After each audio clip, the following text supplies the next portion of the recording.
CM updates. प्रधानमंत्री नरेंद्र मोदी ने मन की बात में छत्तीसगढ़ के दंतेवाड़ा का किया जिक्र। बस्तर क्षेत्र और दंतेवाड़ा के जिक्र पर मुख्यमंत्री श्री साय ने जताया प्रधानमंत्री जी का आभार। प्रधानमंत्री श्री नरेंद्र मोदी जी की अध्यक्षता में आयोजित मुख्यमंत्री परिषद की बैठक में बस्तर के नवाचारों की खुलकर हुई सराहना। सीएम साय ने बताया कैसे बस्तर बना संस्कृति, सहभागिता और विकास का मॉडल। प्रधानमंत्री श्री नरेंद्र मोदी जी की अध्यक्षता में आयोजित मुख्यमंत्री परिषद की बैठक के बाद केंद्रीय स्वास्थ्य मंत्री श्री जेपी नड्डा जी ने पत्रकार वार्ता को किया संबोधित। केंद्रीय मंत्री ने कहा, बैठक में सीएम साय ने छत्तीसगढ़ में नक्सलवाद के खिलाफ लड़ी जा रही मजबूत लड़ाई के संदर्भ में रखी बात। नई दिल्ली स्थित छत्तीसगढ़ सदन में मुख्यमंत्री श्री साय से 2 प्रमुख उद्योग समूहों ने की मुलाकात। छत्तीसगढ़ में मेदांता अस्पताल और वरुण बेवरेजेस संयंत्र की स्थापना का प्रस्ताव। खबरें विस्तार से। आज नई दिल्ली में प्रधानमंत्री श्री नरेंद्र मोदी जी के मन की बात कार्यक्रम को मुख्यमंत्री श्री विष्णुदेव साय ने केंद्रीय मंत्रिमंडल के सदस्यों, एनडीए शासित राज्यों के मुख्यमंत्रियों और उप मुख्यमंत्रियों के साथ सुना। प्रधानमंत्री श्री नरेंद्र मोदी जी ने आज अपने मन की बात की 122वीं कड़ी में देश के सामने अपनी बातों को रखा। मन की बात की ये कड़ी छत्तीसगढ़ के लिए काफी खास रही। प्रधानमंत्री ने छत्तीसगढ़ में मुख्यमंत्री श्री विष्णुदेव साय के नेतृत्व में किए जा रहे कार्यों की तारीफ करते हुए कहा कि जिस दंतेवाड़ा में कभी माओवाद चरम पर था, वहां आज शिक्षा का परचम लहरा रहा है। प्रधानमंत्री ने अपने संबोधन में छत्तीसगढ़ में हुए बस्तर ओलंपिक और माओवाद प्रभावित क्षेत्रों में साइंस लैब के बारे में जिक्र किया। उन्होंने कहा कि छत्तीसगढ़ के माओवाद प्रभावित क्षेत्रों के बच्चों में साइंस का पैशन है और वो खेलों में भी कमाल कर रहे हैं। प्रधानमंत्री ने बस्तर क्षेत्र का जिक्र करते हुए कहा कि इस तरह के प्रयासों से पता चलता है कि इन इलाकों में रहने वाले लोग कितने साहसी होते हैं। इन लोगों ने तमाम चुनौतियों के बीच अपने जीवन को बेहतर बनाने की राह चुनी है। प्रधानमंत्री ने कहा कि मुझे ये जानकर भी बहुत खुशी हुई कि 10वीं और 12वीं की परीक्षाओं में दंतेवाड़ा जिले के नतीजे बहुत शानदार रहे हैं। साथियों, मन की बात में हम छत्तीसगढ़ में हुए बस्तर ओलंपिक और माओवाद प्रभावित क्षेत्रों में साइंस लैब पर चर्चा कर चुके हैं। यहाँ के बच्चों में साइंस का पैशन है, वो स्पोर्ट्स में भी कमाल कर रहे हैं। ऐसे प्रयासों से पता चलता है कि इन इलाकों में रहने वाले लोग कितने साहसी होते हैं। इन लोगों ने तमाम चुनौतियों के बीच अपने जीवन को बेहतर बनाने की राह चुनी है।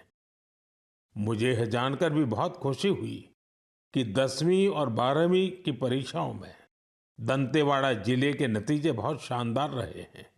करीब 95% रिजल्ट के साथ ये जिला 10वीं के नतीजों में टॉप पर रहा। वहीं 12वीं की परीक्षा में इस जिले ने छत्तीसगढ़ में 6ठा स्थान हासिल किया। सोचिए, जिस दंतेवाड़ा में कभी माओवाद चरम पर था, वहां आज शिक्षा का परचम लहरा रहा है।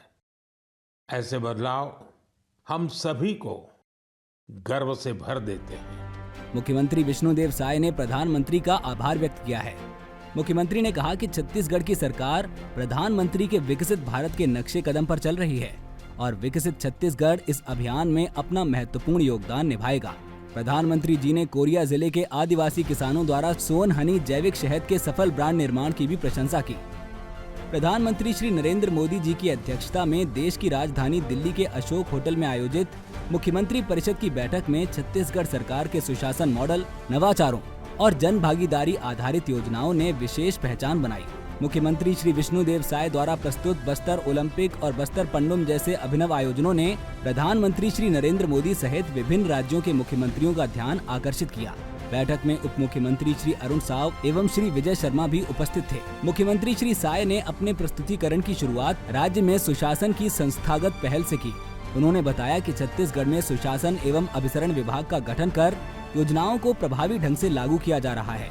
अटल मॉनिटरिंग पोर्टल जैसे डिजिटल प्लेटफॉर्म से योजनाओं की निगरानी की जा रही है, जिससे शिकायतों का समाधान निर्धारित समय में संभव हो रहा है। उन्होंने कहा कि शासन का उद्देश्य केवल योजनाएं बनाना नहीं, बल्कि उन्हें जमीनी स्तर पर ईमानदारी व संवेदनशीलता से लागू करना है। बैठक में केंद्र की फ्लैगशिप योजनाओं के क्रियान्वयन पर भी विशेष चर्चा हुई।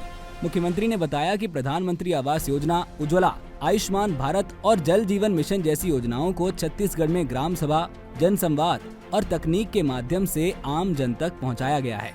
बैठक का सबसे प्रेरक क्षण तब आया जब मुख्यमंत्री ने बस्तर ओलंपिक और बस्तर पंडुम पर विशेष प्रेजेंटेशन दिया। उन्होंने प्रधानमंत्री मोदी के खेलोगे इंडिया जीतोगे इंडिया मंत्र को उद्धृत करते हुए कहा कि छत्तीसगढ़ ने इसे धरातल पर साकार किया है। बस्तर ओलंपिक अब सिर्फ एक खेल आयोजन नहीं बल्कि एक सामाजिक क्रांति बन चुका है, जिसने युवाओं के हाथों से बंदूकें छीनकर गेंद, भाला और तीर थमा दिए हैं। मुख्यमंत्री ने बताया कि इस आयोजन में 1,65,000 प्रतिभागियों ने भाग लिया। मुख्यमंत्री ने बताया कि बस्तर पंडुम उत्सव के माध्यम से छत्तीसगढ़ ने न केवल आदिवासी संस्कृति, लोक कलाओं और परंपराओं को संरक्षित किया बल्कि उन्हें राष्ट्रीय मंच भी प्रदान किया। बैठक में जिन राज्यों को अपनी योजनाओं के प्रस्तुतिकरण का अवसर मिला, उनमें छत्तीसगढ़ का बस्तर मॉडल बेहद प्रभावशाली रहा। जन भागीदारी, संस्कृति और विकास के इस अनोखे मेल ने सभी को प्रभावित किया। बैठक में सुझाव दिया गया कि जन भागीदारी व सांस्कृतिक जुड़ाव पर आधारित ऐसे मॉडल्स को अन्य राज्यों में भी अपनाया जा सकता है।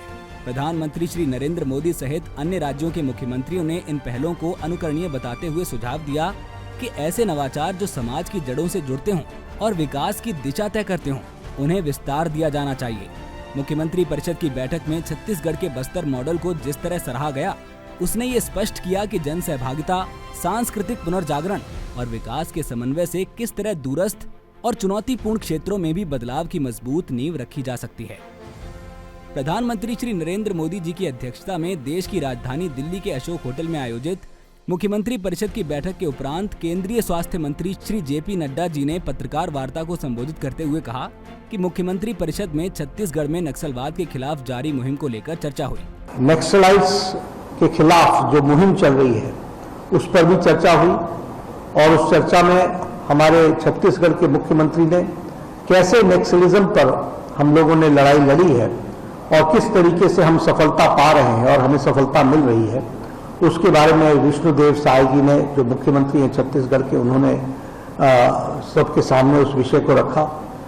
वहाँ के गृह मंत्री विजय शर्मा जी ने किस तरीके से हम नक्सल प्रभावित इलाकों में पुनर्वासन कर रहे हैं, उनको हम किस तरीके से मुख्य धारा में ला रहे हैं, इस पर बल दिया, इस पर जोर दिया और इसके बारे में जो जो स्कीमें चल रही हैं उसकी चर्चा की। भारत के गृह मंत्री अमित शाह जी ने जो रणनीति रही है उस पर भी चर्चा की और उन्होंने हमारा मार्गदर्शन किया और सभी चीफ मिनिस्टर्स और डिप्टी चीफ मिनिस्टर्स को अवगत कराया कि किस तरीके से इसको हमने परास्त करने में अपनी ताकत लगाई है। जो ऑपरेशन सिंदूर पारित हुआ उसको राजस्थान के मुख्यमंत्री श्री भजनलाल शर्मा ने प्रस्तावक के रूप में रखा था और एकनाथ शिंदे जी हमारे उप मुख्यमंत्री महाराष्ट्र, इन्होंने उसका अनुमोदन किया और सभी ने उसको सर्वसम्मति से पारित किया। छत्तीसगढ़ में स्वास्थ्य और उद्योग क्षेत्र में बड़े निवेश की दिशा में अहम कदम बढ़े हैं। कल नई दिल्ली स्थित छत्तीसगढ़ सदन में मुख्यमंत्री श्री विष्णुदेव साय से 2 प्रमुख उद्योग समूहों ने मुलाकात की। मेदांता अस्पताल के संस्थापक और प्रख्यात हृदय रोग विशेषज्ञ डॉक्टर नरेश त्रिहन ने रायपुर में एक अत्याधुनिक मल्टी स्पेशलिटी अस्पताल स्थापित करने का प्रस्ताव दिया। उन्होंने बताया कि वो इस परियोजना में लगभग 500 करोड़ रुपए का निवेश करना चाहते हैं। ये अस्पताल उन्नत चिकित्सा तकनीक, विशेषज्ञ डॉक्टरों, रिसर्च और प्रशिक्षण सुविधाओं से लैस होगा। वहीं वरुण बेवरेजेस लिमिटेड के चेयरमैन श्री रवि जयपुरिया ने रायपुर में कार्बोनेटेड सॉफ्ट ड्रिंक्स और फ्रूट जूस आधारित संयंत्र लगाने का प्रस्ताव दिया। इसमें 250 करोड़ रुपए से अधिक का निवेश किया जाएगा। ये परियोजना राज्य में औद्योगिक विकास के साथ साथ रोजगार सृजन को गति देगी। मुख्यमंत्री श्री विष्णुदेव साय ने दोनों प्रस्तावों का स्वागत करते हुए कहा कि छत्तीसगढ़ सरकार स्वास्थ्य और उद्योग जैसे क्षेत्रों में ऐसे गुणवत्तापूर्ण निवेश के लिए हर संभव सहयोग प्रदान करेगी। उन्होंने कहा कि ये दोनों परियोजनाओं पर राज्य शासन विचार कर इसे हर संभव मदद देगी। इस प्रकार की परियोजनाओं से जनता को लाभ और युवाओं को रोजगार के नए अवसर भी सुलभ होंगे। सीएम अपडेट्स में आज के लिए इतना ही। कल फिर मिलेंगे नई अपडेट्स के साथ। जय हिंद, जय छत्तीसगढ़।